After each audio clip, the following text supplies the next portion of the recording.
Sheet के doubts हैं? अपना क्लास कल नहीं था ना, पहले था उससे।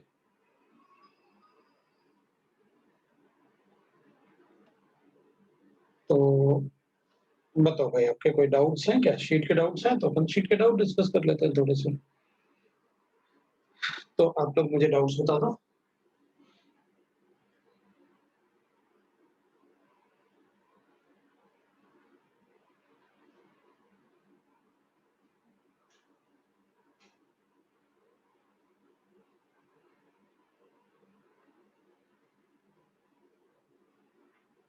बताओ भाई, डाउट्स कौन कौन से हैं? जो भी आपके डाउट होंगे वो अपन एक बार थोड़ा सा देख लेते हैं। एजेट्रोपिक मिक्सचर तक हुआ था, बिल्कुल मुझे याद है। एजेट्रोपिक मिक्सचर तक हुआ था, यस। तो मैंने आपसे होमवर्क में दिया होगा, लास्ट टाइम मैंने बताया था ना। अरे ए वाला सेक्शन डिस्कस नहीं हुआ क्या हमारा? भाई पार्ट 1 का A1 सेक्शन तो डिस्कस हो गया ना अपना।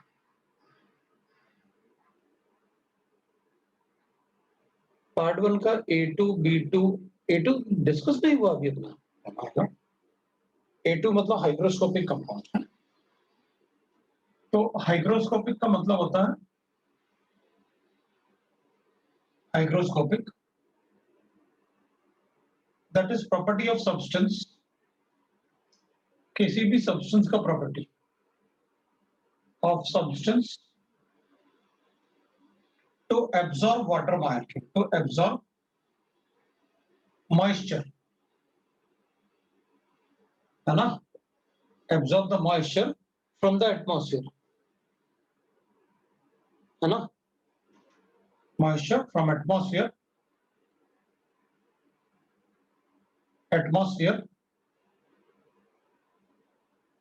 and convert into the hydroxide, है ना? And convert into the hydroxide.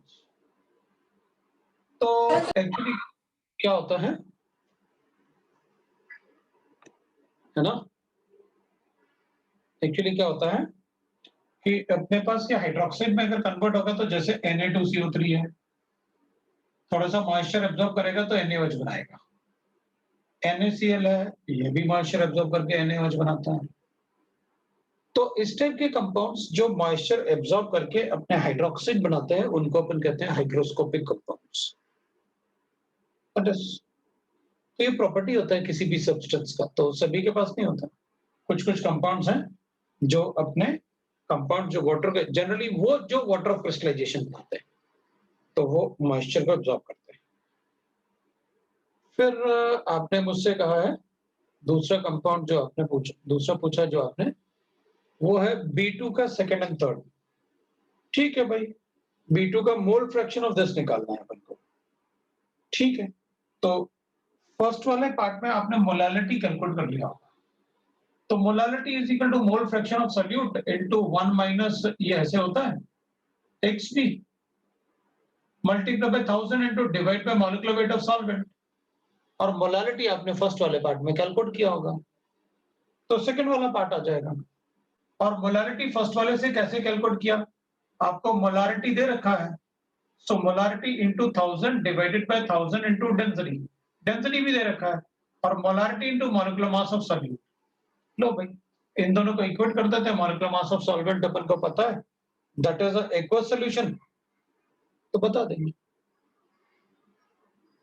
दूसरा अपन को उसमें गिवन है, दैट इज थर्ड वाला। थर्ड वाले में जैसे मोलारिटी कैलकुलेट करेंगे तो आपके पास अगर मोलारिटी है तो जितना मोलारिटी Na2H2O3 का होगा उतना ही मोलारिटी उसका डबल मोलारिटी सोडियम आयंस का होगा और उतना ही मोलारिटी थायोसल्फेटाइन का होगा।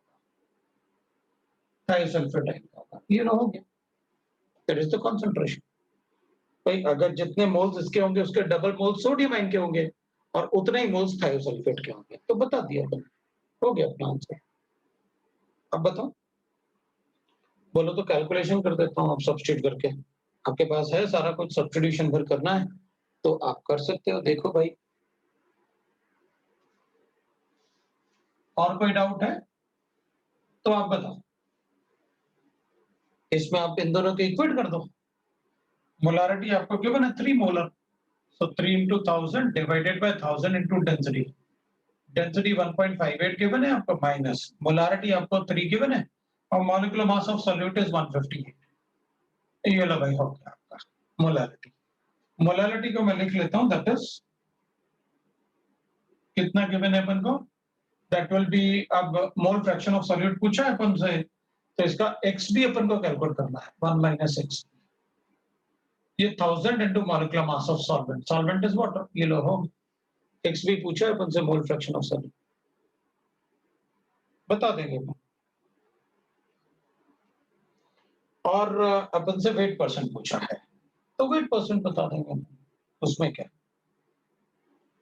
ठीक है ना। फिर किसी ने पूछा अपन से इवन, और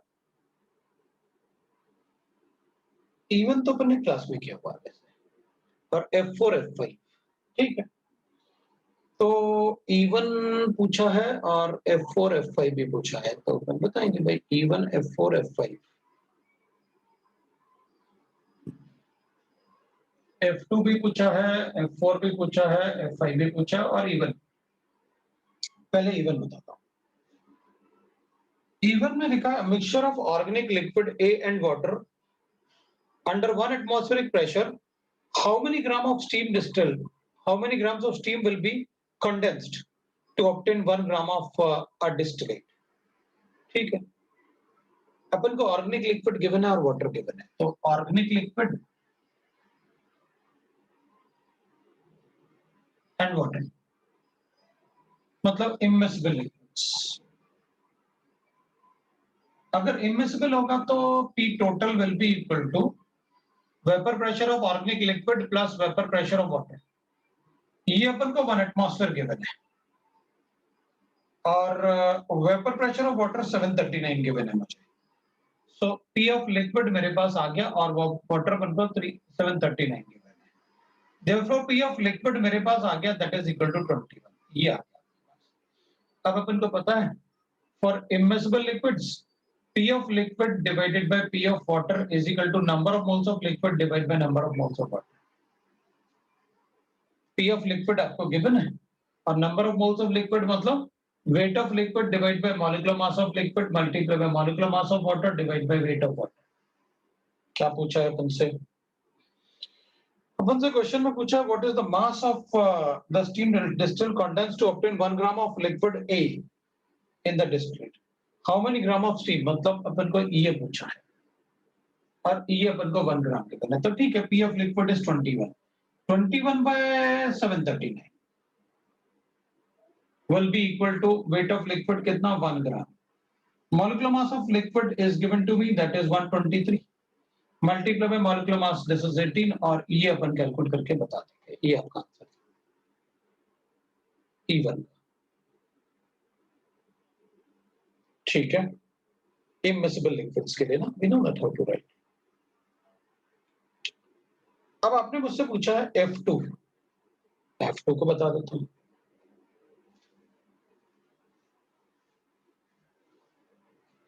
F2 वाला क्वेश्चन जो है, F2 क्वेश्चन जो है वो ऐसे होगा। F2 is two liquids A and B form a ideal solution at a specified temperature, ठीक है भाई। मेरे पास दो लिक्विड है और ये एक आइडियल सॉल्यूशन बनाते हैं। At the specified temperature, the vapor pressure of pure A is given to me. Pure A मतलब PA naught is equal to 200 given है, और PP naught is equal to 75 given है। If the vapor over the mixture is 50 mole % of A, मतलब यहाँ पर Y है और Y भी मुझे given है, the vapor over the mixture इसका मोल फ्रैक्शन मुझे 0.5 गिवन है, तो ये भी 0.5 गिवन होगा। What is the percentage of liquid mole fraction, मुझे x से पूछा है कितना है। मोल फ्रैक्शन कैलकुलेट करूंगा तो मुझे पता चल जाएगा भाई कितना है, उसको 100 से मल्टीप्लाई कर देंगे। Organic liquid and water is always immiscible. चलो शुरू करते हैं। PM is equal to PA naught. और अपन को एक बात पता है, मैंने आपको एक देखो एक नोट करके एक पॉइंट लिखवाया था कि जब भी आपको किसी भी एक ही वेसल में अगर आपको वेपर और लिक्विड में रिलेशन बनाना है तो आप YA YB को यूज कर लेना। YA होता है PA not into XA divided by PM and YB होता है that is PB naught into XB divided by YB होता है, MB PM होता है। ये अपन को पता है। तो आप इस PM को इक्वेट करके मतलब आप अपना कैलकुलेशन कर लेना, क्योंकि इसमें लिक्विड पार्ट भी है और वेपर पार्ट भी है। तो अपन क्या करेंगे, PM वाले पार्ट पे इक्वेट कर लेते हैं। तो PA not into XA divided by YA और PB naught into XB divided by YB। अपन को पता है भाई PA नॉट तो गिवन है 200, XA मुझे कैलकुलेट करना है, YA मुझे 0.5 गिवन है, PB नॉट मुझे गिवन है 75 और 1 माइनस XA लिख सकता हूं मैं XB को। लो भाई आपका आंसर आ गया, XA आपका आंसर आ गया। तो XA इज मोल फ्रैक्शन, उसने परसेंटेज पूछा है, मल्टीप्लाई 100 करके बता देंगे। तो 200 XA is equal to 75 minus 75. So XA will be equal to, that is we can write that is 275 divided by 275. ये लो अपने पास आ गया। तो 25 मतलब 3 और 25 इंटू 8 और प्लस 3 11। लो भाई 3 वही लगा, दैट इज F2। F4 की बात कर लेते हैं। F4 और F5 की बात, मेरे ख्याल से ये तो समझ में आ गया अपन को। अब F4 की बात, एट 80 डिग्री सेंटीग्रेड F4 में, at 80 degree centigrade the vapor pressure of pure benzene and pure toluene is given to me। चलो एक वेसल बनाते हैं, उसमें बेंजीन और टॉलुइन लिख लेते हैं। और मुझे प्योर बेंजीन मतलब PB नॉट गिवन है, that is equal to how much 753 और टॉलुइन मुझे गिवन है that is PT naught and that is equal to 290। ये अपन को गिवन है, ठीक है। अब अपन से कहा गया that is calculate the composition of liquid in mole percent। मुझे लिक्विड का कंपोजिशन बताना है मोल परसेंट में, मतलब XB और XT। अपन को पता है XB plus XT is equal to 1। So calculate the composition of the liquid in the mole percent। Liquid का कंपोजिशन बताना है मोल percent which at 80 degree centigrade is in equilibrium with the vapor।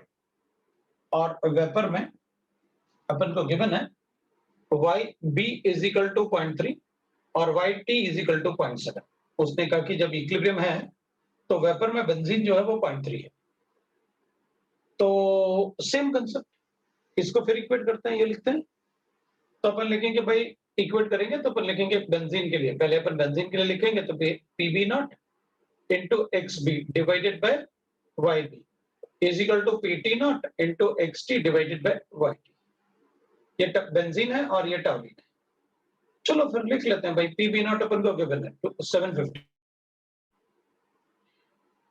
XB मुझे calculate करना है तो लिख लिया अपन ने XB, डिवाइड कर लेता हूँ YB कितना 0.3 है और ये PT कितना गिवन है 290 गिवन है, मल्टीप्लाई बाय 1 माइनस XB मुझे गिवन है और divided by YT is equal to 0.7। लो भाई आपका आंसर आ गया। 1 माइनस XB लिख लेना, 290 इंटू 1 माइनस XB, ये आपका आंसर है। XB कैलकुलेट करो, मल्टीप्लाई बाय 100 करो, you'll get that। तो आपको रॉन्ग आंसर मिल रहा है। किससे रॉन्ग आंसर मिल रहा है, किस वाले में रॉन्ग आंसर आ रहा है, किस वाले में रॉन्ग आंसर आ रहा है?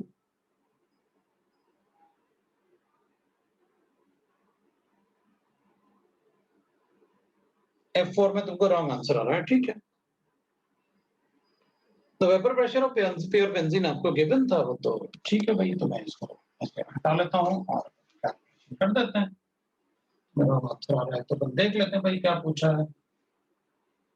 तो vapour pressure of pure benzene given है 553 753 लिया मैंने भाई, और उसमें अपन ने लिया that is and that of pure toluene is given to us. Calculate the composition of the liquid in mole percent which at 80 degrees centigrade in the equilibrium with the vapor containing 30 mole percent of this। हाँ ठीक है, चलो भाई calculate कर देता हूँ। तो 0.7 into 753 B is equal to 0.3 into 290 minus 290 into 0.3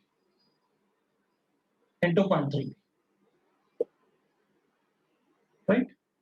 ये कर चले, तो मल्टीप्लाई करके और फिर अपन ऐसे कर लेते हैं भाई, ठीक है। तो अपन एक इक्वेशन सॉल्व कर लेते हैं।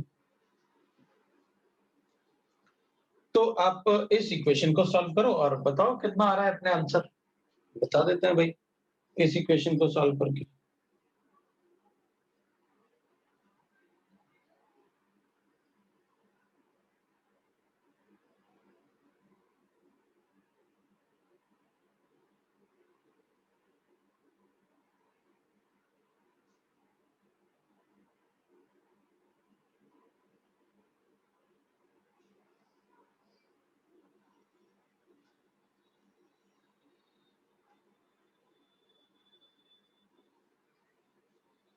आया आंसर?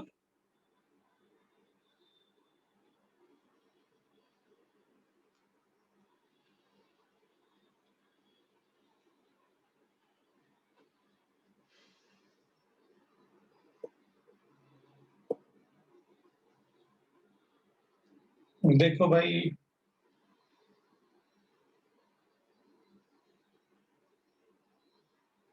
नहीं आया?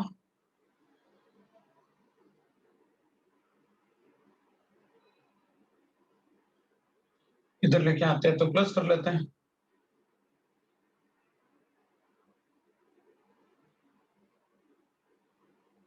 तो मेरे पास एक्स भी आ रहा है 57 divided by that will B 614.1।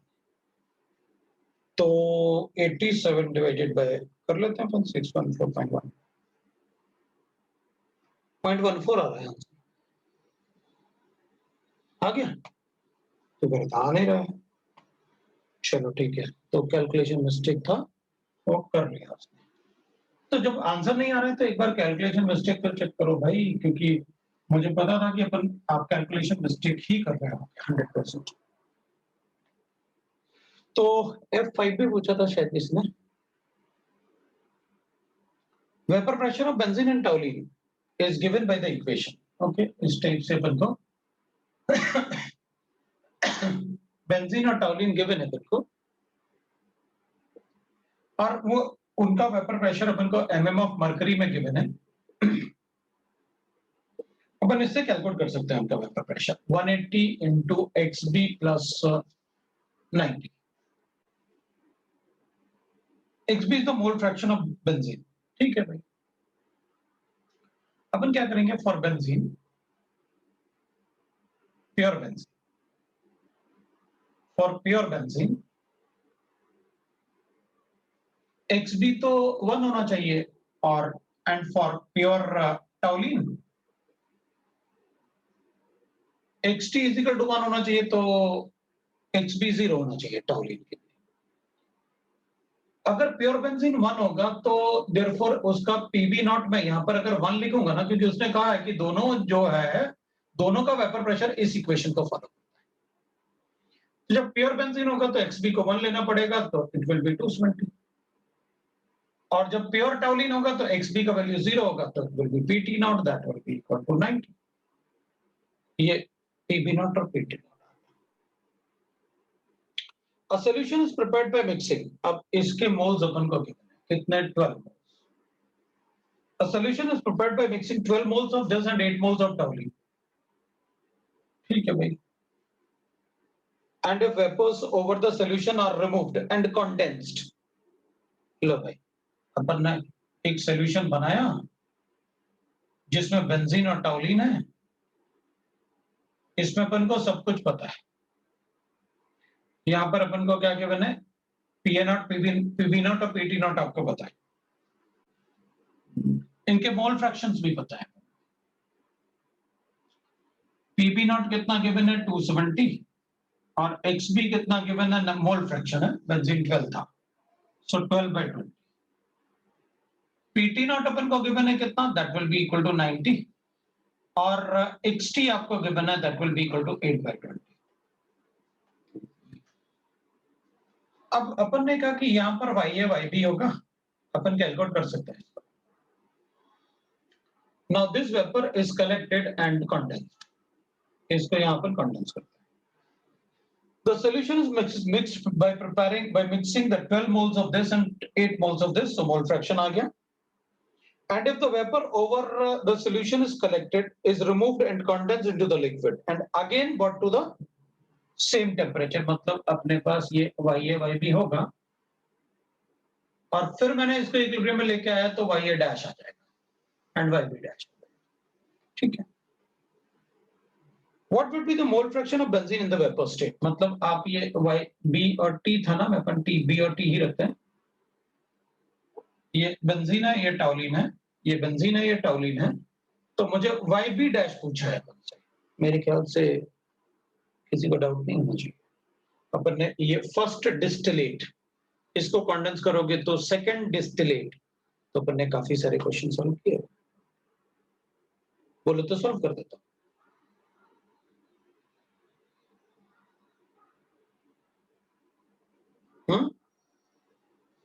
तो पीएम कैलकुलेट कर लेते हैं। इसके लिए पीएम कितना हो जाएगा, पीए नॉट इंटू ये तो अपने लिए कितना आ गया, that will be equal to 3/5 ना, सो 270 इंटू 3/5, 90 इंटू 3/5, ये पीएम आ गया। तो YB कितना होगा, तो अपन को पता है YB कितना होगा, YB will be equal to ये 270 into 3/5 divided by PM. PM कितना आया, इन दोनों को ऐड करना पड़ेगा, दैट इज द पीएम। तो कैलकुलेट करते हैं और क्या, 5 ना, 54 ना, और हो जाएगा। चलो भाई, तो ये हो जाएगा, बता रहा हूं। अब किसी को डाउट है तो बोलो, और कोई। कल अपन ने नॉन आइडियल सॉल्यूशन भी किया, अपन ने डिग्री ऑफ आयनाइजेशन भी किया ना, आयनाइजेशन और डिसोसिएशन वगैरह किया अपन ने, डिसोसिएशन और आयनाइजेशन किया अपन ने प्रीवियस क्लास में।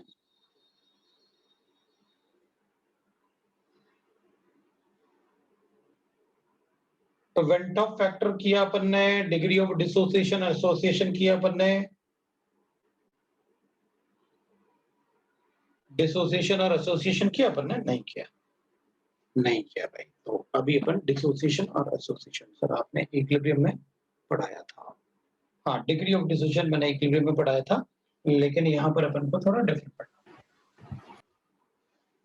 So you are telling me that कि last time मैंने आपको एजियोट्रोपिक मिक्सचर पढ़ाया था,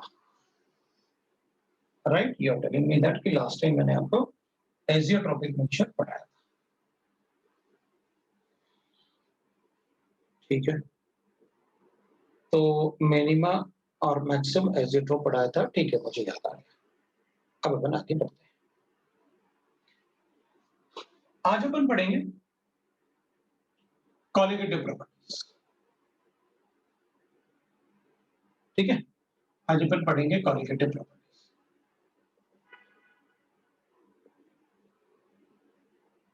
ठीक है। Colligative properties, the properties of solutions,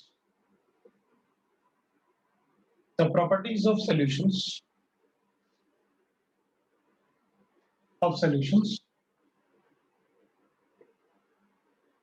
which depends on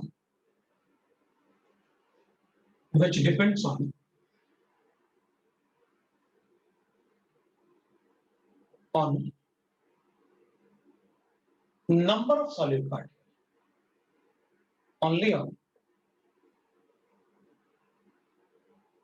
the number of solid particles, on the number of solid particles, है? Number of solid particles, particles and not on their nature and not on their nature. उनके nature पे depend नहीं करेगा. Not on their nature का मतलब हो गया जैसे साइज हो गया, कोई फर्क नहीं पड़ता. चार्ज हो गया, कोई फर्क नहीं पड़ेगा. मास हो गया, कोई फर्क नहीं पड़ेगा. मतलब किसी और प्रॉपर्टी पे डिपेंड नहीं करेगा. That is called colligative. मतलब हमारे लिए अगर मान लो मेरे पास एक सॉल्यूशन है और हमने कहा इस सॉल्यूशन में ये एक्वस सॉल्यूशन है, इसमें अगर दो पार्टिकल्स हैं मान लो Na पॉजिटिव और Cl माइनस है, 100 ml सॉल्यूशन ये है अपने पास, ठीक है. और दूसरा एक सॉल्यूशन लिया मैंने और उसमें भी यहां पर मेरे पास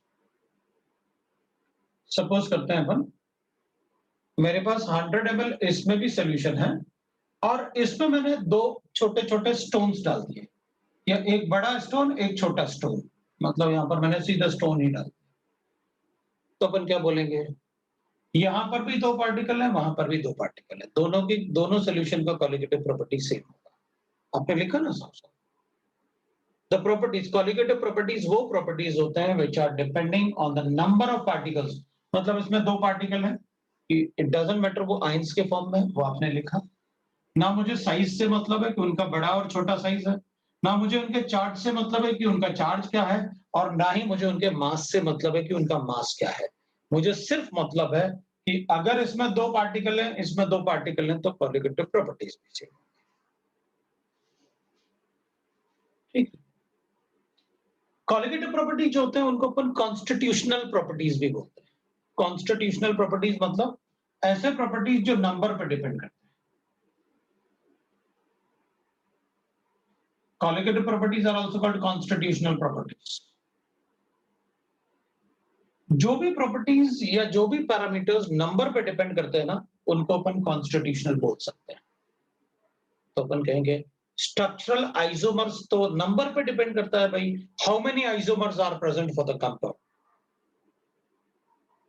अगर वो भी नंबर पे डिपेंड करता है मैं उसे, तो फिर कॉन्स्टिट्यूशनल आइसोमरिज्म को मैं स्ट्रक्चरल आइसोमरिज्म भी बोल सकता हूं, या स्ट्रक्चरल आइसोमरिज्म को मैं कॉन्स्टिट्यूशनल आइसोमरिज्म भी बोल सकता हूं.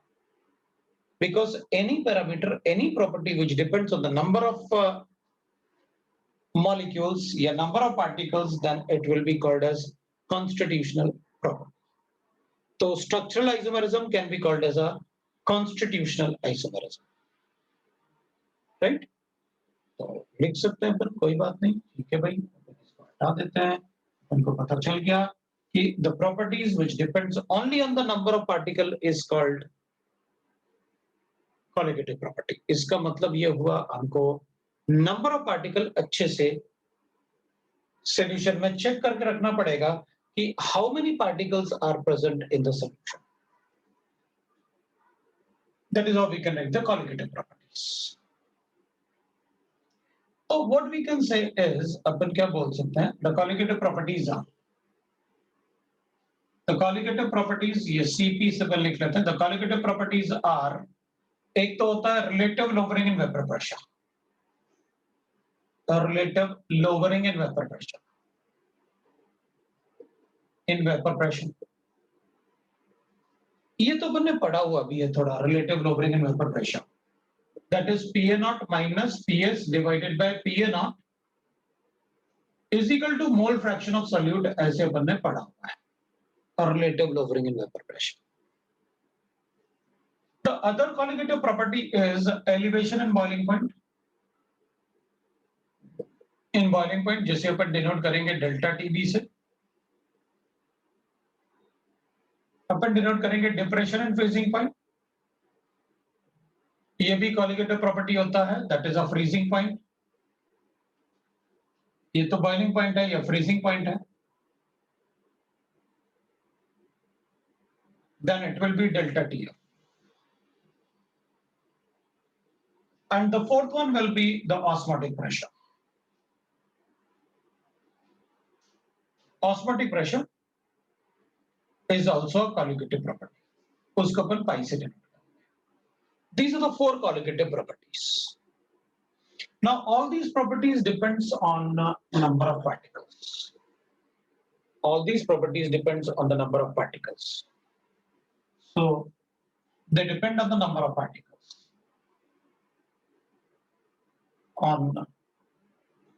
Only on number of particles. तो ये सिर्फ उन्हीं पे डिपेंड करेगा, that is number of particles, उस पर डिपेंड करेगा. ठीक है.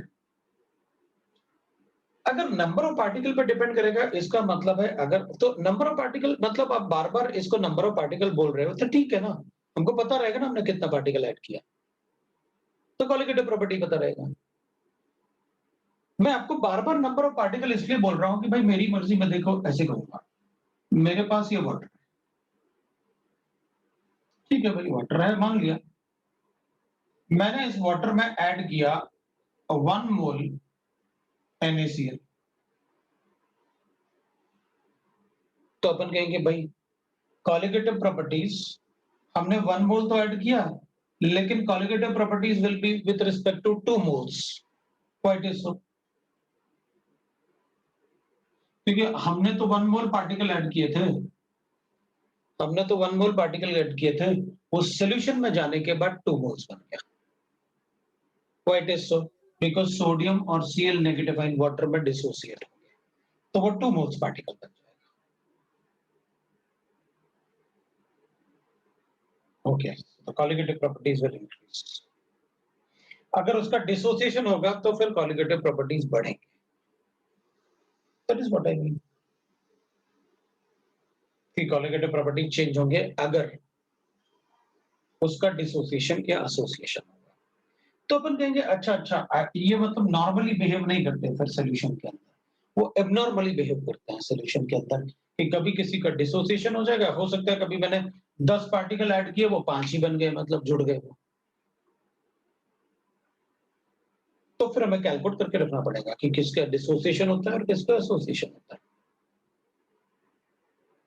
तो एक बार अपन ये डिसोसिएशन और एसोसिएशन के पार्ट को इसको देख के हो सकता है अपन को गिवन हो भाई NaCl है लेकिन 50% डिसोसिएट होता है, मतलब जितने पार्टिकल मैंने लिए उनमें से 50% डिसोसिएट होंगे, बाकी नहीं होंगे, क्योंकि क्वेश्चन में मेंशन था मेरे. तो इस टाइप के बिहेवियर को, कॉलिगेटिव प्रॉपर्टीज के बिहेवियर को अपन कहते हैं abnormal behaviour of colligative properties. Behaviour of colligative properties,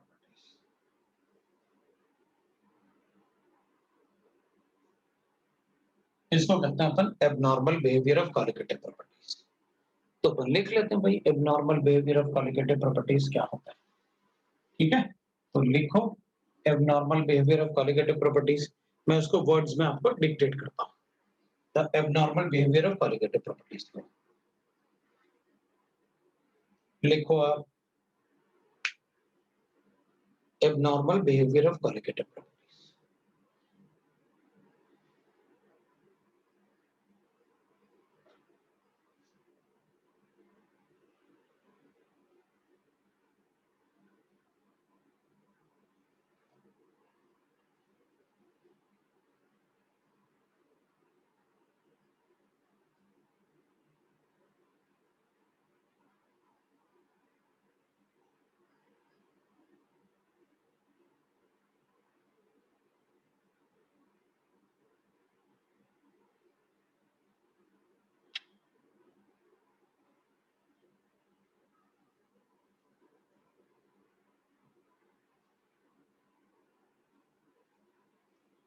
so अपन लिखते हैं abnormal behaviour of colligative property में वी नो दैट, लिखो भाई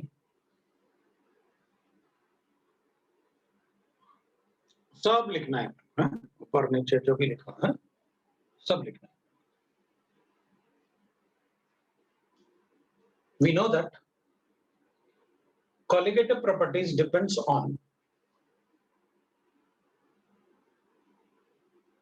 we know that the colligative properties depends on the number of solid particles. Colligative properties depends on the number of solid particles. Colligative properties depends on the number of solid particles in the solution. Colligative properties depends on the number of solid particle in the solution. In the solution.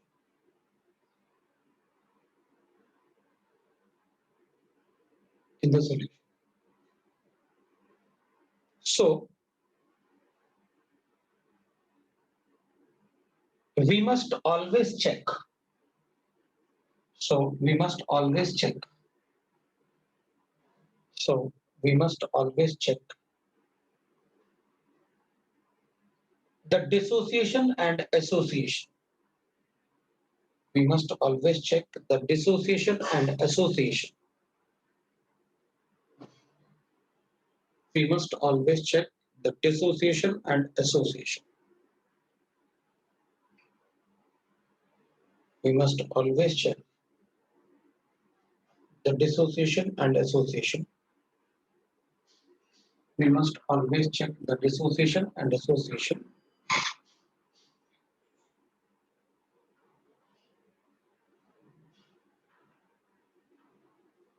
We must always check the dissociation and association of solute particles. Dissociation and association of solute particles.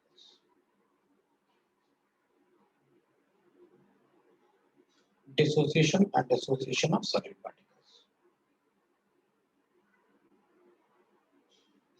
Dissociation and association of solute particles.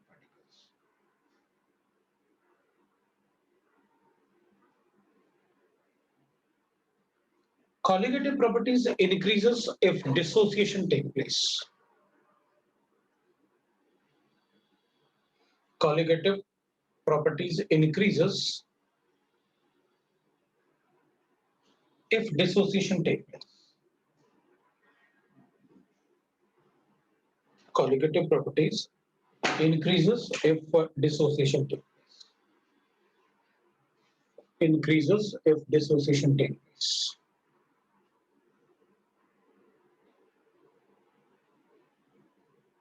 If dissociation takes place. Colligative properties increases if dissociation takes place, and it decreases on and it decreases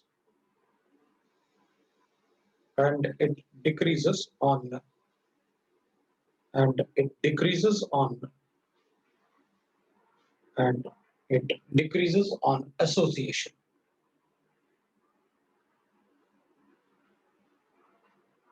And it decreases on association.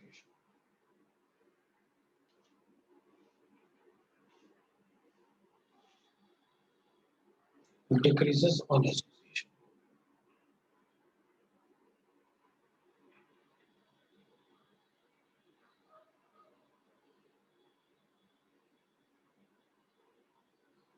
On association.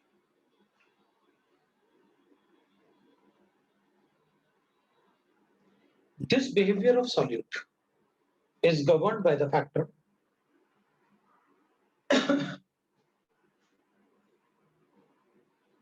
this behavior of solute is governed by the factor called as this behavior of solute is governed by the factor called as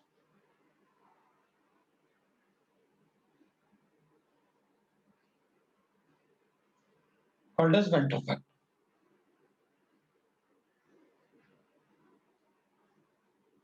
और vendor factor को अपन I से denote करेंगे, small I से.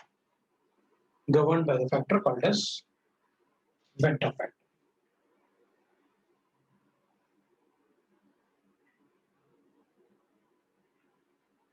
Venter factor I.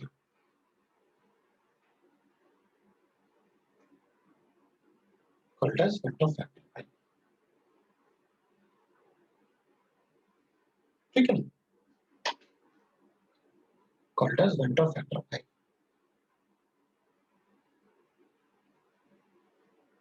For dissociation, I is greater than 1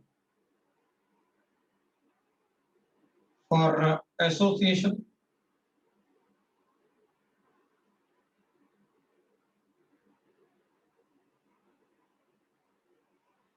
I is less than 1. If there is no association or dissociation, I will be equal to 1.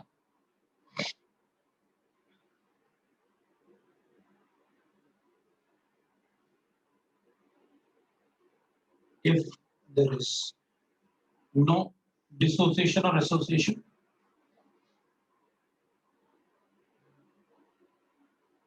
then I will be equal to 1. So upon I को 1 लिखेंगे. If there is no dissociation or association.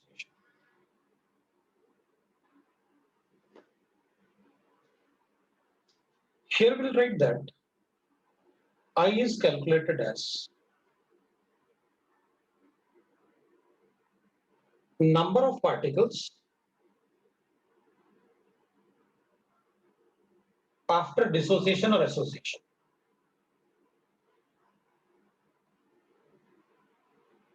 Divided by number of particles before dissociation.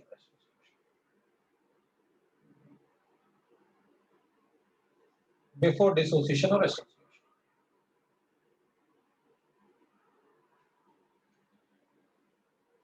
Before dissociation or association.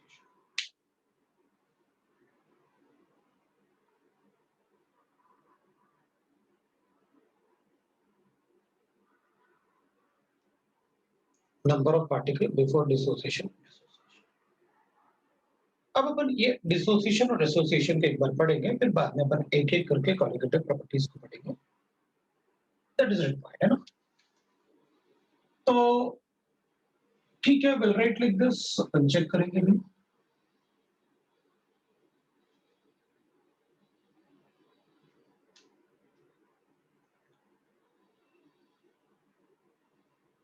So number of particles ना for dissociation will write that. अगर अपन को dissociation बताना है तो अपन ऐसे बता सकते हैं. डिसोसिएशन मान लो अपने पास कोई इलेक्ट्रोलाइट गिवन है AXBY, एक जनरल फॉर्मूला लिख लेते हैं. तो अपन लिखेंगे इससे पार्टिकल कितने बनेंगे, XA बनेंगे और YB बनेंगे. अपने पास अपन को गिवन है, मान लो ऐसे होता है MgCl2. तो अपन कहते हैं ना इसमें ये 1 होता है, ये 2 होता है, मतलब x का वैल्यू 1 होता है और y का वैल्यू 2 होता है. ये x हो जाता है MxBy. ये अपने पास ऐसे गिवन होता है Al2SO4 होल थ्राइस. तो अपन कहते हैं x का वैल्यू 2 हो जाता है और y का वैल्यू 3 हो जाता है. That is what I mean by x और y. कौन कितने आयंस देगा, तो मतलब A के x आयंस आएंगे और B के y आयंस आएंगे. तो अज्यूम कर लेते हैं इनिशियल मोल्स. C ले लेते हैं. If alpha is degree of dissociation तो मैं ऐसे लिख सकता हूं फाइनल मोल्स. तो C into 1 minus अल्फा लिख लेंगे. Alpha is the degree of dissociation. ये हो जाएगा x तो नंबर ऑफ पार्टिकल हो गए और ये C अल्फा, y तो नंबर ऑफ पार्टिकल हो गए और ये भी C alpha. Alpha is degree of dissociation. आप उसमें लिख सकते हो where alpha is the degree of dissociation. where alpha is the degree of dissociation. Dissociation की बात कर रहे हैं तो अपन क्या करेंगे, देखो बिफोर डिसोसिएशन तो एक ही पार्टिकल था. आफ्टर डिसोसिएशन डिपेंडिंग, अगर मान लो 100% डिसोसिएशन है तो x plus y is the number of particle जो बनेंगे टोटल. लेकिन अगर कुछ डिग्री ऑफ डिसोसिएशन है, परसेंटेज ऑफ डिसोसिएशन है, तो we are able to write that. तो I होता है number of particles after dissociation. भाई डिसोसिएशन के बाद तो ये वाले हो गए फाइनल. ये तो बिफोर डिसोसिएशन था, फाइनली तो क्या हो जाएगा, ये कितना परसेंट डिसोसिएट हुआ तो कितना बच गया और कितने ये पार्टिकल्स बन गए, उन सबको सम कर दो तो you'll get the total. तो we'll write that I is number of particles after मतलब ये का सम कर देता है. इसको यहाँ मल्टीप्लाई कर लेता हूं तो C minus C alpha plus x C alpha कर लेता हूं प्लस वाई सी अल्फा कर लेता हूं और डिवाइड बाय कर लेता हूं number of particle before dissociation और एसोसिएशन, वो तो सी था। ये आ गया।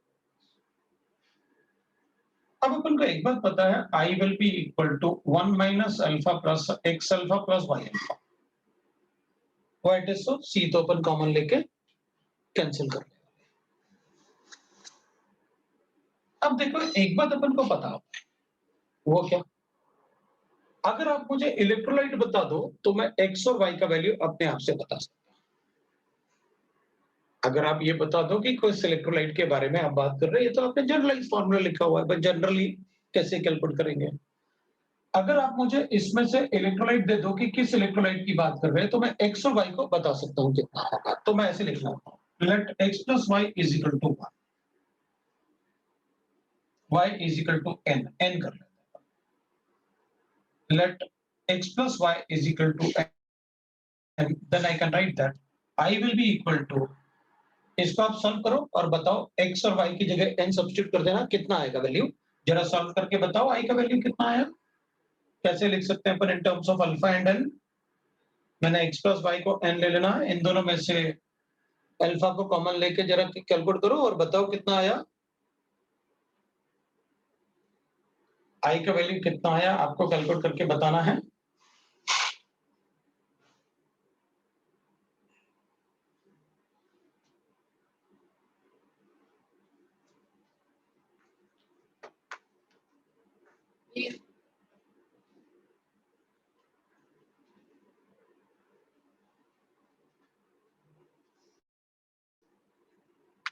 तो आई का वैल्यू आप बता रहे हो, आपके पास आया 1 plus n minus 1 into alpha, ये आई का वैल्यू बता रहे हो, यही है ना, 1 प्लस n माइनस 1 अल्फा। बिल्कुल ठीक है, देख लो भाई एक बार सब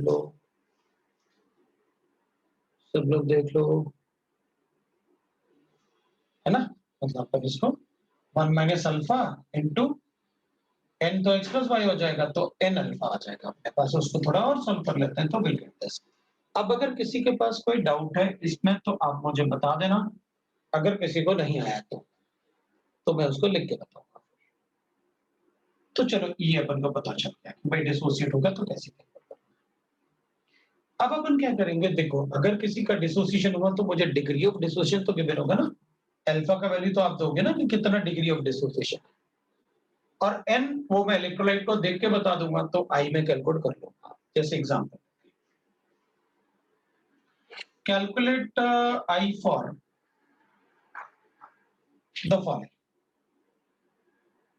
मैंने आपसे कहा कि भाई MgCl2 व्हेन 80% डिसोसिएट, ठीक है भाई, MgCl2 और 80% डिसोसिएटेड लिखा है आपने, तो I will be equal to, मैं लिखूंगा 1 प्लस n, कितना हो जाएगा 3, 1 magnesium and 2 chloride, so 3 minus 1।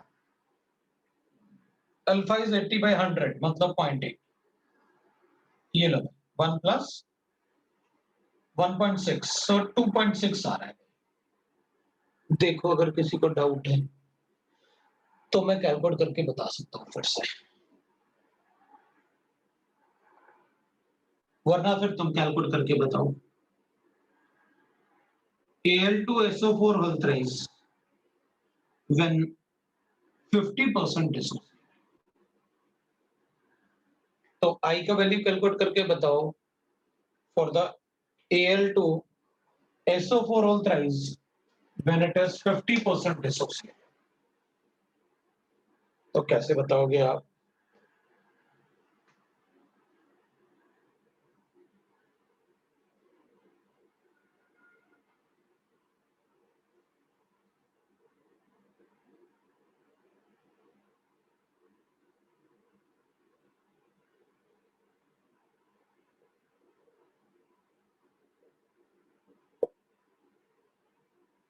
तो सबके लिए 3 आ रहा है भाई, देखो 3 आ रहा है क्या, जब ये 50% डिसोसिएट हो रहा है तो सब लोग 3 बता रहे हैं मुझे। चलो, और फिर उसमें अगर कैल्शियम क्लोराइड में कैलकुलेट करना है तो क्या करना है, I will be equal to, ये तो आया मेरे पास 1 plus number of particle is 5 minus 1 and multiply by 0.5, ये आ रहा है। 50% एसोसिएटेड। तो मैं क्या लिखूं इसको, this will be equal to 1 plus ये तो हो जाएगा मेरे पास 4 इंटू, तो ये हो जाएगा 2, दैट इज इक्वल टू 3 अपना आंसर। देखो भाई सबसे आंसर आ रहा है ना? तो अपने पास पता है अपन को कैसे बताना है।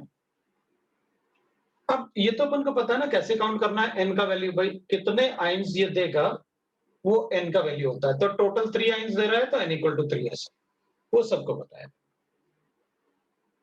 कैसे लिखते हैं अपन आइंस का वैल्यू। तो इसमें बताओ भाई कितना आ रहा है, सब लोग बता रहे हैं मुझे कितना आ रहा है।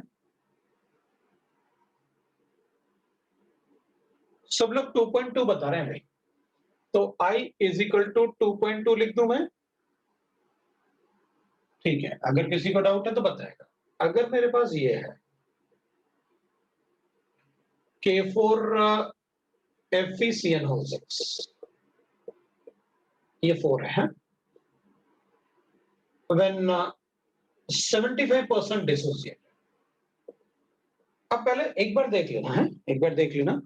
पता ये जो कंपाउंड होता है ना जिनमें ये स्क्वायर ब्रैकेट होता है, ये स्क्वायर ब्रैकेट कभी डिसोसिएट नहीं होता। मतलब अगर मैं इसको डिसोसिएट करूंगा तो ऐसा आएगा 4 पोटेशियम आइन, बाहर वाला पार्ट तो डिसोसिएट होता है लेकिन स्क्वायर ब्रैकेट डिसोसिएट नहीं होता। ये ऐसा, ये स्क्वायर ब्रैकेट के अंदर जो भी लिखा होगा वो कभी डिसोसिएट नहीं होगा, तो वो ऐसे होगा। अब देख लो भाई, तो अपने पास कितने पार्टिकल हो गए? 4 इसके पार्टिकल हो गए, मतलब 4 प्लस 1 आ गया अपने पास, तो मतलब नंबर ऑफ पार्टिकल 5 हो गया। तो n का वैल्यू 5 हो गया अपने पास। तो मेरे ख्याल से सब लोग उसे बता सकते हैं कि कैसे नंबर ऑफ पार्टिकल 5 होगा। तो बताओ फिर उसमें मतलब कैसे बताएंगे अपन number of particle, square bracket कभी डिसोसिएट नहीं होता, तो i का वैल्यू बताओ।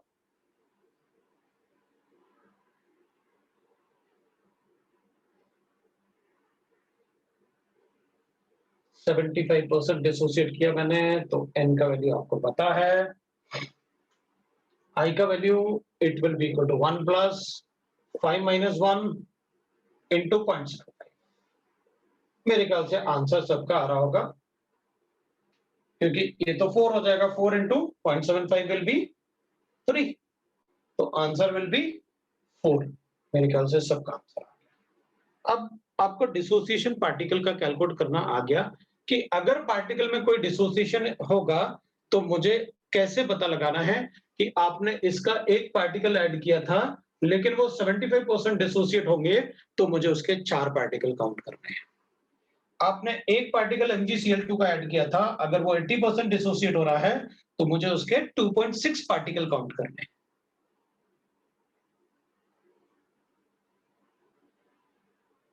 हाँ, क्यों नहीं कर सकता? Can a particle gives dissociate two gives 3 compounds, क्यों नहीं कर सकता? कर सकता है। ये लो, ये लो, that is a mixed salt, है ना? क्यों नहीं कर सकता? वो तो डिपेंड करेगा, अपन को क्या फर्क पड़ेगा। तो ये अपने पास आ गया।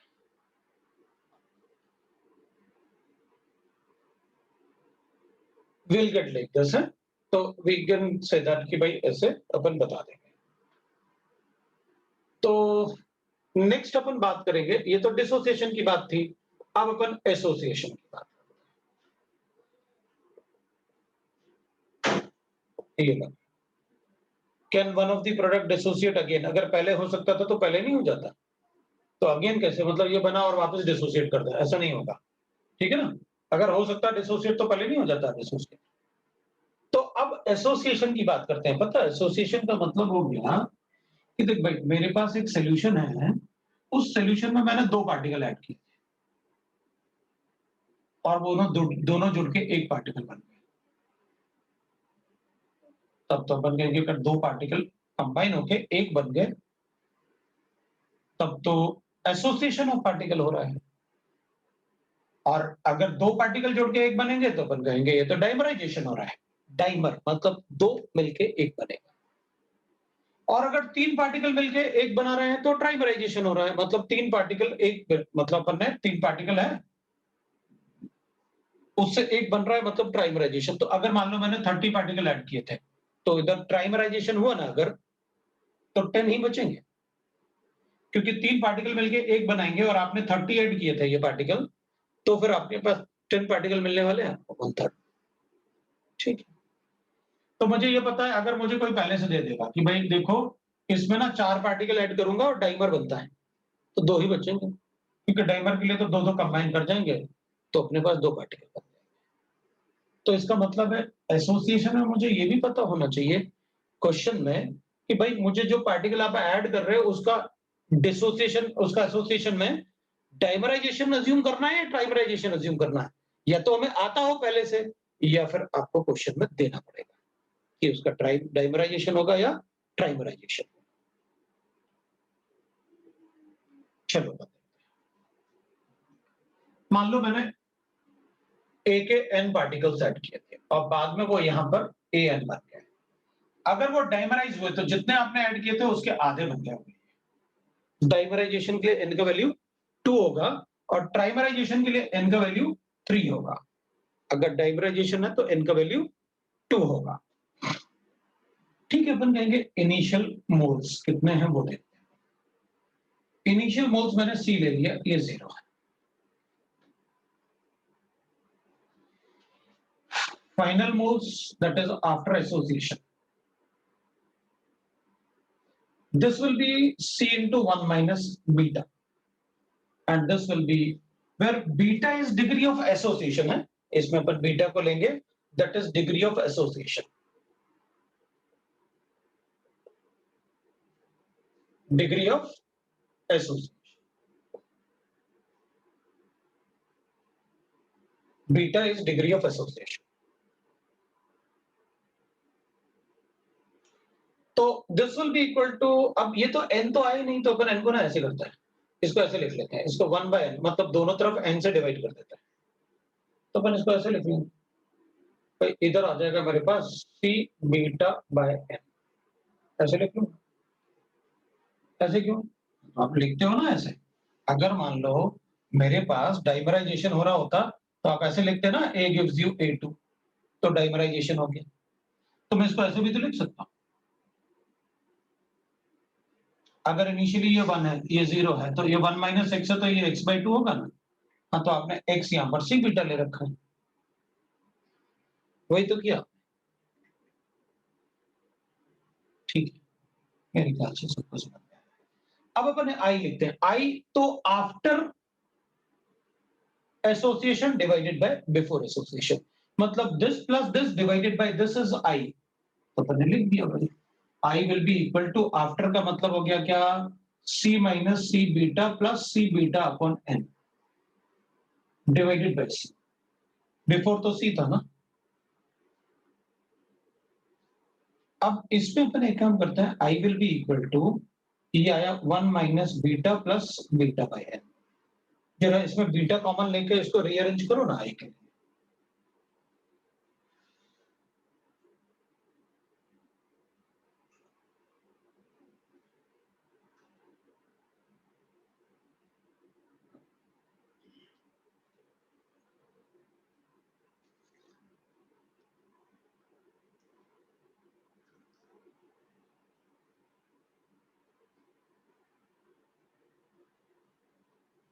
कितना आया?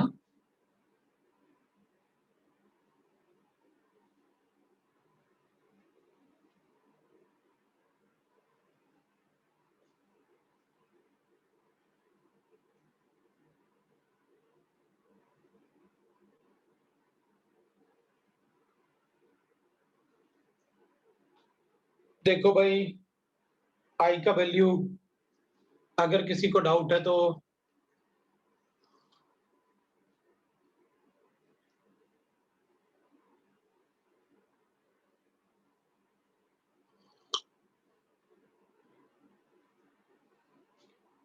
है, किसी को डाउट नहीं है भाई, किसी को डाउट, सबको समझ। अब ठीक है, हमने डिसोसिएशन के लिए भी चेक किया, अब एसोसिएशन की बात करते हैं, तो अपन इसमें भी एग्जांपल लिख लेते हैं भाई। सपोज मुझे गिवन है, एक एग्जांपल लिखता हूं मैं, calculate value of I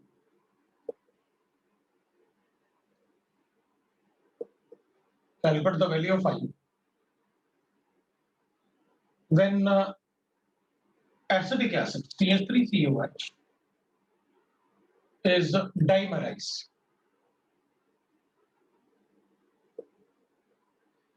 to 60% in benzene.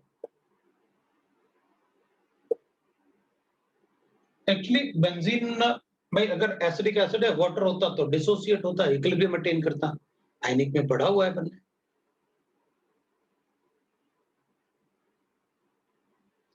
लेकिन बेंजीन में ये डिसोसिएट नहीं होगा, ये एसोसिएट होता है बेंजीन में। All carboxylic acid will associate with benzene.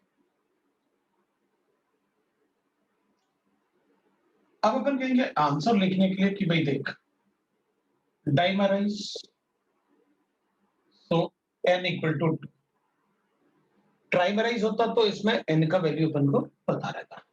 For dimerization n will be equal to 2, for trimerization n will be equal to 3, वो अपन को पता रहता है इसमें। सो मैं उसमें क्वेश्चन में ढूंढूंगा इधर डाइमराइज लिखा हुआ है, इसका मतलब n का वैल्यू 2 है, और ट्राइमराइज होता तो n का वैल्यू 3 होता, और मुझे बीटा गिवन है degree of that is association, क्योंकि एसोसिएट हो रहा है तभी तो डाइमराइज लिखा है। ठीक है भाई, I will be equal to कितना लिखें 1 plus 1 by n minus 1 into beta is equal to I calculate. So 1 plus 1 by 2 minus 1 into 0.6 that will be equal to 1 minus, ये तो minus 0.5 है, so minus 0.3 आ गया, so I will be equal to 0.7। ये लो भाई मेरा answer आ गया। देखो अगर किसी को डाउट है भाई तो फिर मैं बता देता हूँ।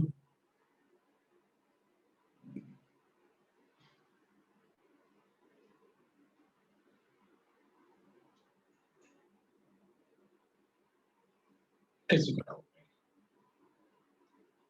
तो देखो भाई एक बात ध्यान रखो, all electrolytes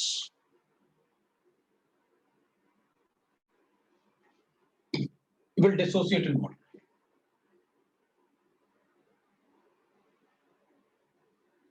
तो डिसोसिएट के हिसाब से डिसोसिएशन लिखना, all non-electrolytes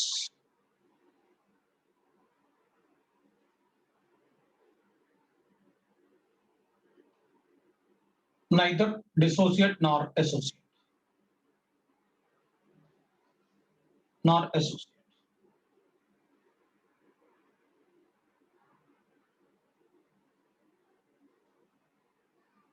So I will be equal to 1।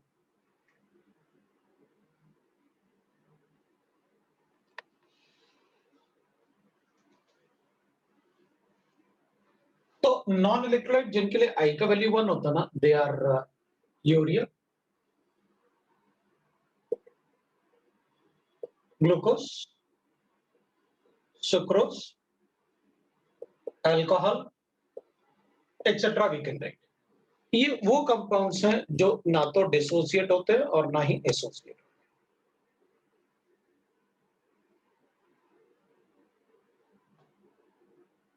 Carboxylic acid generally, carboxylic acid associate मतलब, हाँ ठीक है, associate that is dimerise in non-polar solvent,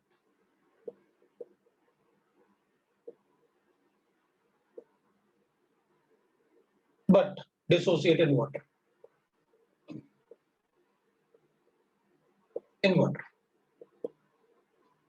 obviously बात है, अपन ने पढ़ा हुआ है acidic acid establish equilibrium in water, वो इक्विलिब्रियम बनाता है वाटर में, तो अपन ने पढ़ रखा है। ये आपका डिसोसिएशन। तो जब भी हम क्वेश्चन को सॉल्व करेंगे तो हमें ये जरूर चेक करना चाहिए क्योंकि पहले हमने relative lowering in vapour pressure के कुछ क्वेश्चन सॉल्व किए, लेकिन आपको याद होगा मैं हर एक क्वेश्चन में या तो यूरिया या ग्लूकोज या सुक्रोज ही रखता था, क्योंकि मुझे पता था relative lowering in vapour pressure is a colligative property. मुझे उसमें ऐसा कोई भी इलेक्ट्रोलाइट या कोई भी ऐसा यूज नहीं करना चाहिए जिसमें वो डिसोसिएट या एसोसिएट हो। अब एक बात को ध्यान रखो कि अगर मान लो कभी मैंने क्वेश्चन में MgCl2 यूज किया, इट इज अ इलेक्ट्रोलाइट, हमको पता है I will be greater than 1। अगर क्वेश्चन में इसका परसेंटेज ऑफ डिसोसिएशन, ये वाटर में डिसोसिएट तो 100% होगा।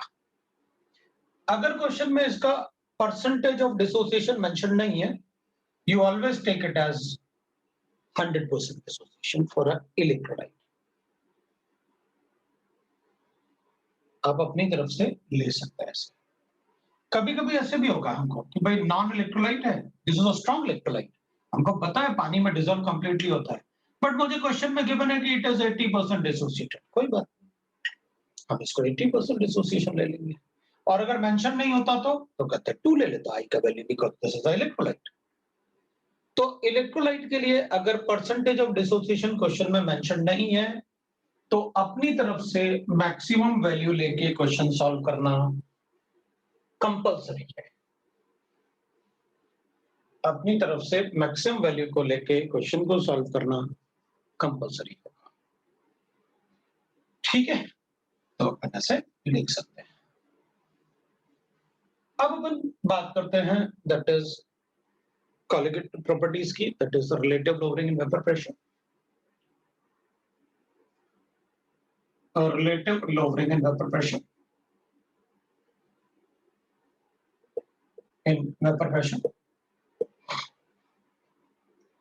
अब relative lowering in vapour pressure अपन ने पहले से पढ़ रखा है। वो राउल्ट्स लॉ का एक केस अपन ने डिस्कस किया था, जिसमें अपन ने लिखा था कि PA0 minus PS divided by PA0 is equal to होता है मोल फ्रैक्शन ऑफ सॉल्यूट। ये अपन ने पढ़ा। अब इसमें मोल फ्रैक्शन ऑफ सॉल्यूट होगा तो अपन कहेंगे देखो भाई, ये जो सॉल्यूट अपन ने लिखा हुआ है ना, that will be equal to mole fraction, मतलब NB upon NB plus Na करना पड़ेगा अपन को, Na करना पड़ेगा अपन को, that is how we have to write the relative lowering in vapour pressure. अपन को ऐसे लिखना पड़ेगा, किसी को डाउट नहीं। अब अपन क्या कहेंगे, देखो आपने पहले तो यूरिया वगैरह लिया था, अब अगर मैं NaCl ले लूं तो अपन कहेंगे भाई देख, NaCl के मान लो मैंने 2 मोल्स लिए और परसेंटेज ऑफ डिसोसिएशन अगर नहीं मेंशन है तो मुझे इसके 4 मोल्स अज्यूम करने पड़ेंगे। नंबर ऑफ पार्टिकल चेंज हो जाएगा ना, क्योंकि सॉल्यूट जो है वो डिसोसिएट होने वाला है वाटर में। अगर ये डिसोसिएट होगा और आपने अगर मुझे दिया कि इसके मैंने 2 मोल्स 10 मोल्स वाटर में ऐड किए हैं,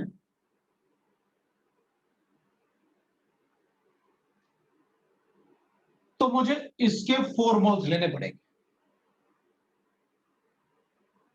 4 मोल्स क्यों? तो वो डिसोसिएट हो रहा है, तो फिर तो अपन कहेंगे कॉलिगेटिव प्रॉपर्टी चेंज करो। तो कहां पर चेंज करूं? अपन कहेंगे आप जो नंबर ऑफ मोल्स ले रहे थे ना 2 मोल्स, इसको I से मल्टीप्लाई करो।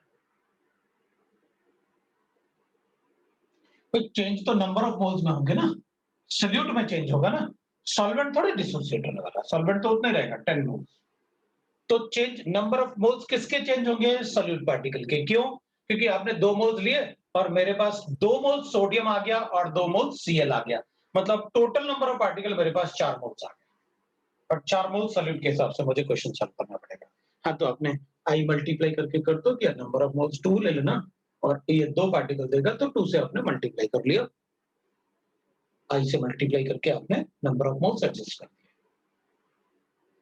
तो वो चीज अपन को चेक करनी पड़ेगी। तो ठीक है, कोई बात नहीं, हमें क्या, आपने बता दिया ना कि अगर इलेक्ट्रोलाइट होगा तो हम अपने आप ही वो चेक कर लेंगे, कोई प्रॉब्लम नहीं है मुझे। ठीक है, तो जब भी इलेक्ट्रोलाइट यूज करेंगे और जितना भी अपन ने कैलकुलेशन किया, अपन ने ऐसे भी कहा था देखो सारे कैलकुलेशन में अपन ये यूज करेंगे, लेकिन ये relative lowering in vapour pressure नहीं होता, ऐसे बताया था ना अपन ने। हाँ, तो इसमें भी अपन कहेंगे इसको भी अगर यूज करेंगे तो इलेक्ट्रोलाइट यूज करोगे तो ऐसे कर देंगे, हो गया। तो इलेक्ट्रोलाइट के मोल्स चेंज हो जाएंगे ना, अगर इलेक्ट्रोलाइट होगा तो number of moles of solute change होगा, तो अपन कर लेंगे, ध्यान रखेंगे इस बात। अब अपन चेक करते हैं, ठीक है भाई अपने पास मिल गया है। जो relative lowering in vapour pressure upon calculate करते हैं, अपन को पता है पोराल्स लॉ ने कैसे बताया था कि अगर आप सोल्यूट ऐड करोगे तो वेपर प्रेशर कम हो जाएगा। ठीक है, अपन उसी कंसेप्ट को यूज करते हैं।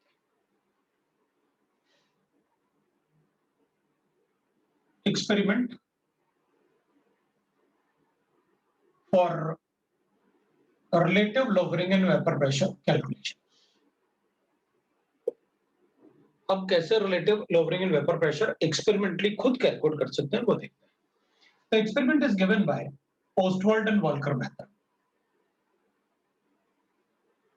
Walker method, है ना।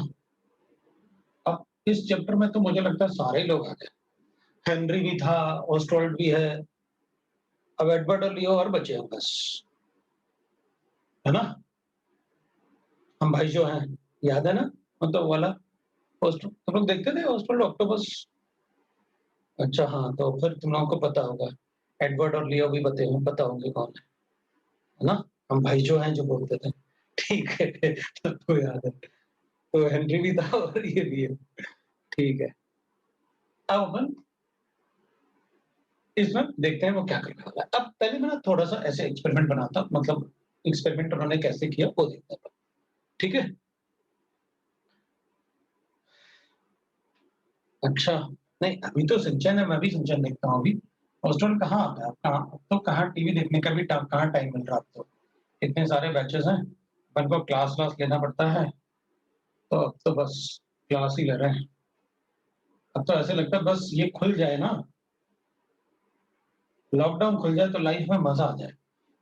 लाइफ ऐसे लग रहा है जैसे, अब तो ऐसे लगता है कोई चाइनीज मिल जाए तो उसमें 2-4 चांटे मार ले अच्छे ठीक है। अब तो ऐसे लगने लगा कि अगर कोई चाइनीज मिल जाए तो उसको बहुत मारूंगा, ठीक है। परेशान करके रख दिया ना, लाइफ ऐसे लग रहा है कि बिल्कुल यार खत्म कर दी। जो बेचारे बच्चे आईटी में, उनका उनका भी इतना मूड खराब हो रहा है ना, वो सोच रहे हैं हमारी तो कॉलेज लाइफ खत्म होगी ना सर, 2 साल हो गए 2 साल और बचे, जब तक एक दूसरे को पहचानेंगे तब तक बाहर ही निकल जाएंगे, है ना। तो वो तो बेचारे परेशान हो गए, सबकी कॉलेज लाइफ बेकार हो गई। जिन्होंने तो एंटर किया ही था और लॉकडाउन लग गया, वो तो और बेचारे परेशान है ना। कॉलेज लाइफ के बड़े मजे होते हैं यार, उसका अपना एक चार्म होता है, सब बर्बाद हो गया। चलो देखते हैं। अब ना देख, एक बात है, पहले मुझे इसको ना बंद ही रखना था, बातों बातों में ये सब ऐसे ओपन कर दिया मैंने। अब देखो एक बात है, अगर मेरे पास सोल्यूशन है यहाँ पर, ये सोल्यूशन है मेरे पास, एक्वा सोल्यूशन ले लेते हैं, एक्वा सोल्यूशन, और यहाँ पर एक्वा सी है, प्योर वाटर, ये प्योर वाटर। ये एक्सपेरिमेंट में एक पर्टिकुलर टेम्परेचर पे करने जा रहा हूँ, है ना। ठीक है, यहाँ पर वाटर अपन ले लेते हैं और अपन इसको ऐसे कर लेते हैं, ठीक है। अपन वाटर ले लेते हैं ऐसे। अब अपन क्या करेंगे कि हम सबको पता है अगर टेम्परेचर सेम है तो ये वेपर प्रेशर ऑफ सोल्यूशन है और ये वेपर प्रेशर ऑफ वाटर है। अगर मैं पूछूंगा बताओ सेम टेम्परेचर पे दोनों में से किसमें ज्यादा वेपर प्रेशर होगा, तो तुम कहोगे प्योर वाटर। क्यों? क्योंकि नॉन वोलेटाइल सोल्यूट ऐड करने से वेपर प्रेशर कम होगा of non volatile volatile solute. तो मैं कहूंगा देख भाई, इसमें ना मान लेता हूं 1.5 ग्राम या 1 ग्राम वेपर है, तो तुम कहोगे ठीक है ना सर, इसमें 1 से ज्यादा होगा। तो मैंने कहा मान लेते हैं इसमें 1.2 ग्राम वेपर है, ऐसे 2 ग्राम वेपर, वो तो होना ही चाहिए। वो प्योर सॉल्वेंट है, ये सोल्यूशन है, इसमें वेपर्स कम होंगे और इसमें वेपर्स ज्यादा होंगे। तो अपन कहेंगे अच्छा अच्छा, ये पीएस और पीए नॉट में जो डिफरेंस है अगर मैं कैलकुलेट करना चाहूं कि भाई पीए नॉट और मतलब पी नॉट और पीएस में जो डिफरेंस है that will be proportional to 0.2 gram ना। हाँ, अगर आप वेट से कोरिलेट कर रहे हैं तो मैं बोल सकता हूं कि ये PS is because of 1 gram vapour and P not is because of 1.2 gram vapours. तो इन दोनों में जो डिफरेंस है that is because of the 0.2 gram of vapour. मतलब मैं ये बोल सकता हूं कि P not minus PS is proportional to 0.2 grams, ये बोल सकते हैं। इसी को उसने एक्सपेरिमेंट में डाल दिया। उसने कहा कि देख भाई, मैं यहां से एक ड्रायर पास करता हूं, यहां से मैं ड्रायर पास करूंगा और ड्रायर पास करूंगा तो उस ड्रायर को मैं इसमें लेके जाऊंगा। पहले अपन इससे एक ड्रायर पास करते हैं और वो ड्रायर को अपन इसमें लेके जाएंगे, ठीक है ना।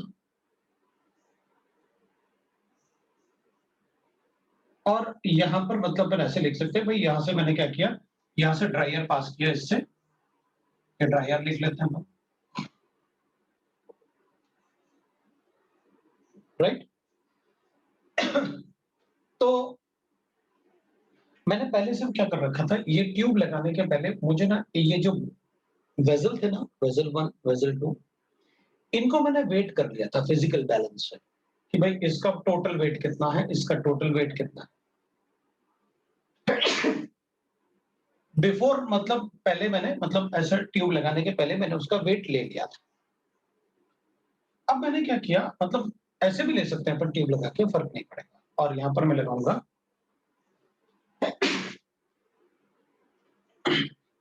और यहां पर मैं कहूंगा कि भाई यहां पर अपन एक पोस्ट वाली ट्यूब में जो ऐसे मैंने एक ऐसे ट्यूब लगा दिया और उस ट्यूब में अब वाटर है तो उन्होंने उस ट्यूब में ना डिहाइड्रेटिंग एजेंट, उस ट्यूब में एक डिहाइड्रेटिंग एजेंट लगा दिया।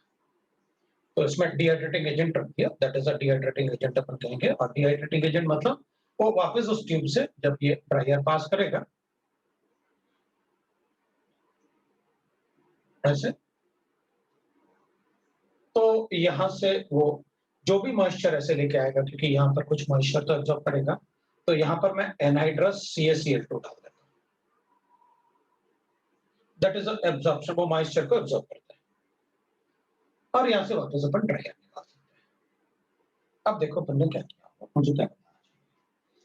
अपन कहेंगे जब आप ड्रायर पास करोगे तो यहाँ जो वेपर्स होंगे ना 1 ग्राम वेपर्स, वो ड्रायर ये वेपर्स को कलेक्ट करेगा, मॉइस्ट होगा ना उसके साथ ड्रायर, और मॉइस्ट होने के बाद वो आगे जाएगा। मतलब यहाँ पर जितना भी मास ऑफ वेपर्स होगा ना, वो उस मास ऑफ वेपर्स को कलेक्ट करेगा,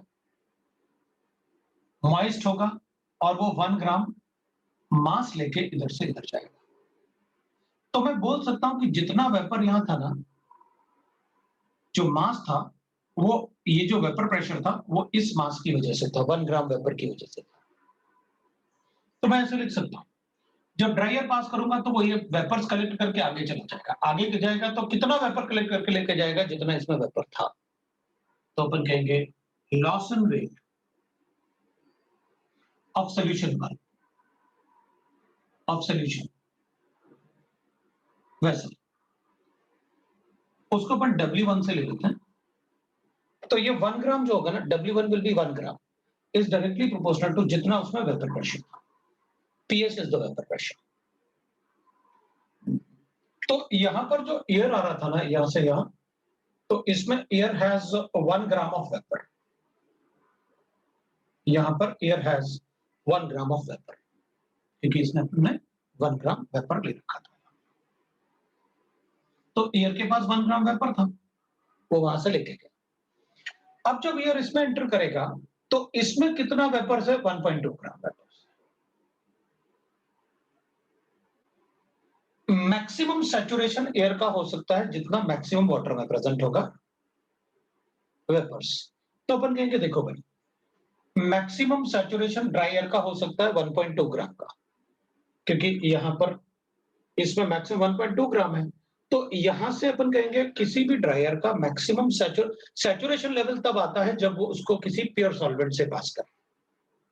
saturation of dry air will be in that condition when it absorbs the vapors above the pure solvent. तो अपन कहेंगे भाई वेपर्स यहां से 1 ग्राम लेके आ रहा था, अब वो मैक्सिमम सैचुरेशन कितना हो सकता है ड्राई एयर का, इट इज ऑफ 1.2 ग्राम्स। तो जब यहां से लेके आएगा तो कितना ग्राम और एब्जॉर्ब करेगा यहां से 0.2 ग्राम्स, क्योंकि उसको सैचुरेशन के लिए 0.2 ग्राम्स चाहिए।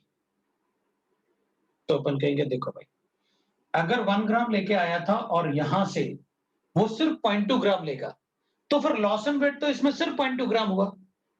तो अपन कहेंगे इसमें तो लॉस एंड वेट तो सिर्फ 0.2 ग्राम होगा, 0.2 होगा ग्राम। तो अपन कहेंगे लॉस एंड वेट अगर 0.2 ग्राम होगा तो मैं यहां भी ऐसे लिखूंगा, loss and weight of solvent bulb या solvent vessel that is equal to W2 gram, और W2 जो होगा ना 0.2, what will be that, that will be proportional to P not minus PS। इन दोनों का जो डिफरेंस होगा ना, दैट विल बी, इन दोनों का जो डिफरेंस होगा that will be proportional to the W2, और W2 is directly proportional to that, क्योंकि दोनों में जितना डिफरेंस था वो हो गया।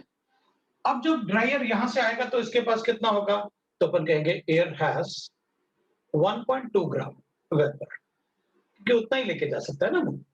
पर किसी भी वेसल को जब एयर छोड़, ड्राई एयर जब किसी भी वेसल से पास होगा ना, तो जब वो उस वेसल को लीव करेगा तो जितना उस वेसल में था वेपर, उसके पास उतना ही हो सकता है।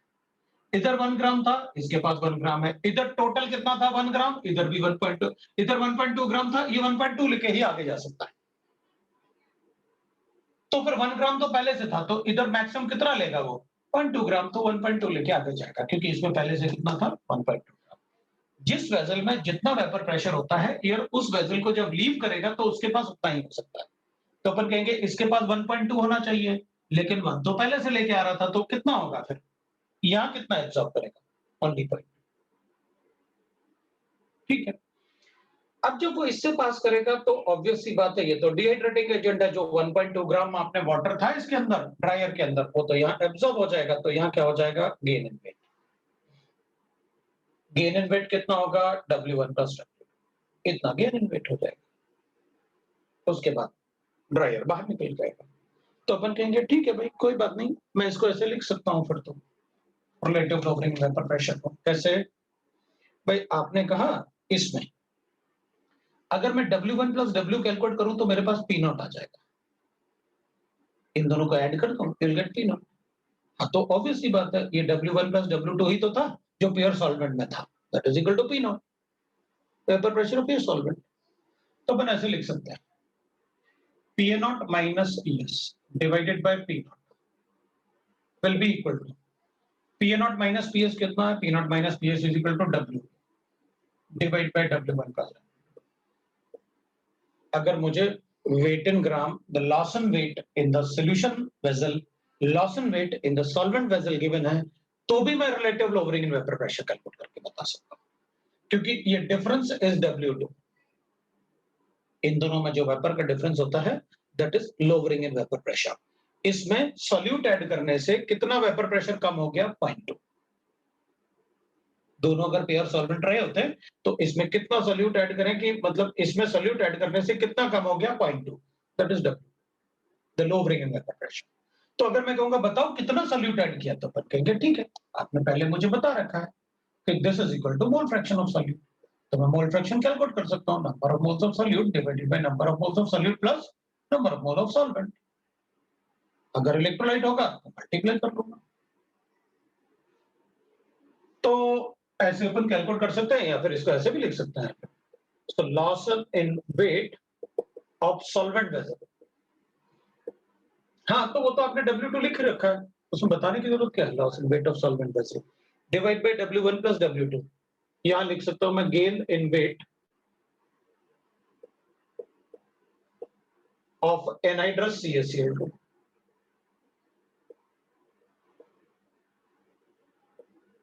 CaCl2, हाँ बिल्कुल लिख सकता हूं, वो W1 प्लस W2 है ना, आप जैसे मर्जी चाहो लिख सकते हैं।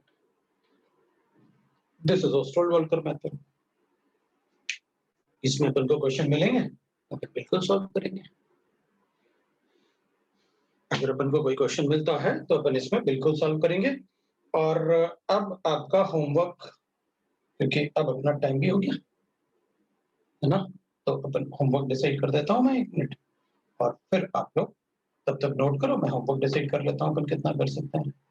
आज मैंने आपको अप टू सेक्शन डी ही बताया शायद। डी नहीं, ज़्यादा ही बता दिया था। नहीं, मैंने आपको कौन-सा सेक्शन एफ तक बताया। तो आप जी और एच कर लेंगे आज।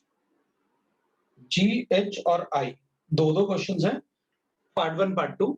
जी, एच और आई करेंगे आप। वो 2-2 क्वेश्चंस हैं आपके पास।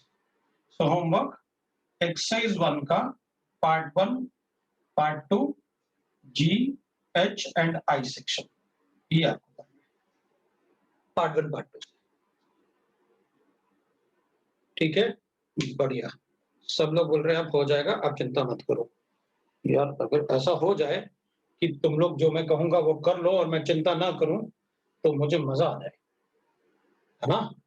तो फिर पढ़ने का भी मज़ा आए। ठीक है। अच्छा, हॉलिडे AP2 बैच को भी अपन कंप्लीट कर सकते हैं, सही बोल रहा है। अभी अपन AP2 बैच का कुछ-कुछ कंप्लीट था ना, वो रह गया था ना, तो AP2 बैच का अपन कुछ-कुछ पोर्शन जो रह गया था वो अपन कंप्लीट कर लेंगे। 9th में को GOC 1 आ रहा है, यार उसको मैं चेंज करवा देता हूँ क्योंकि GOC 1 नहीं कर पाएँगे अपन, ये भी अपन को 2 क्लास और लगेगा। 2 क्लास में अपना ये खत्म हो जाएगा, चैप्टर ही खत्म हो जाएगा 2 क्लास में। 2 क्लास लगेगा ना आगे, तो अपना चैप्टर खत्म हो जाएगा ये। ठीक है? और 2 क्लास के बाद फिर मतलब GOC अपन शुरू करेंगे। वैसे आज मैं GOC PCP 1 में शुरू करने वाला हूँ। उनका आज सुबह लेक्चर था, उनका सुबह वाले में तो हो गया। एक्चुअली उन्होंने 3 घंटे का लेक्चर कर लिया ना अपना, कि हमें 2 लेक्चर कंटिन्यूएशन में चाहिए। है ना? हाँ, दोनों सभी बैच के लिए चेंज होगा, पूरा मुंबई के लिए चेंज होगा तो। इट इज़ नॉट दैट कि एक बैच के लिए चेंज होगा, पूरा मुंबई के लिए चेंज होगा। दे डिड हाँ, आज उनका आइसोमरिज्म सुबह हो गया ना। वो उन्होंने बड़ा क्लास ले लगवाना शुरू कर दिया ना। बड़े क्लास में क्या होता है, सिलेबस काफ़ी होता, केमिस्ट्री में ज़्यादा सिलेबस है ना, तो मुझे ज़्यादा टाइम चाहिए होता है, डिस्कस करने के लिए। पेरेंट्स फिर मतलब ऐसे वो लोग कुछ-कुछ बोलना शुरू कर देते हैं कि आप बच्चों को ज़्यादा परेशान कर रहे हो, है ना? तो बच्चे हमारे मतलब बहुत बहुत सॉफ्ट हैं और मतलब वो लोग 3 घंटे नहीं बैठ पाएँगे, इस टाइप से हो जाता है। हाँ, तो देखो फिर अपन मतलब पढ़ना है तो क्या करें? चलो, मैं चेक चेक कर लेता हूँ, अपन फीस उसको भी कर सकते हैं ना थ्योरी आवर्स का। लेकिन प्रॉब्लम ये था कि कुछ बच्चे ऐसे हैं जो केसी कॉलेज वाले हैं, शायद उनका मतलब इवनिंग लेक्चर वगैरह होता है। कोई बच्चा है अपने इसमें जिसका इवनिंग में लेक्चर होता है, मतलब 3 ओ क्लॉक तक लेक्चर होता है या मॉर्निंग में कुछ लेक्चर-वेक्चर होते हैं कुछ? कोई बच्चा ऐसा है जिसका स्कूल 11:30 के पहले होता है? कोई बच्चा ऐसा है जो 8 टू देखो भाई 11 टू 3, 8 टू 12 लो अभी भी चल रहे हैं ना बच्चों के।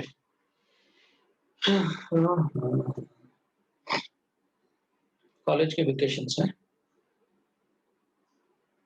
चल अच्छा ठीक है, मैं देख लेता हूँ, उसको अपन वैसे कर लेंगे। 7 से 10 ले लो, कैसे चलेगा बेटा 7 से 10? 8 टू 12 भी बोल रहे हैं उनका वो नहीं हो पाएगा। 8 टू 12 होगा तो 8 के पहले थोड़ी हो सकता है क्लास। चल मैं करता हूँ कुछ ना कुछ, अपन देखते हैं। अर्ली मॉर्निंग कैसे बेटा, लास्ट ईयर मैंने किया था तो बच्चे अर्ली मॉर्निंग मैंने 6 टू 8 किया था क्लास। लेकिन फिर वो ना इतनी नींद में होते हैं ना कि वो पढ़ने का मज़ा मज़ा नहीं आता उसमें। फिर वो कहेगा सर नींद नहीं खुली, मेरा अलार्म नहीं बजा, इस टाइप के एक्सक्यूज़ेज़ आता है ना? तो चलो कुछ ना कुछ करेंगे अभी, मतलब अपन मैं देखो बनाता हूँ इक्वेशन, है ना? तो मैं एक बार देखता हूँ कौन से बच्चे हैं जिनका जिनका मतलब स्कूल होगा, उसके अलावा अपन क्या कर सकते हैं वो देखते हैं, है ना? कुछ कर लेंगे। ठीक है, चलो भाई, okay, thank you, have a nice day. ठीक है भाई, हैव अ नाइस डे। ठीक है, बाय।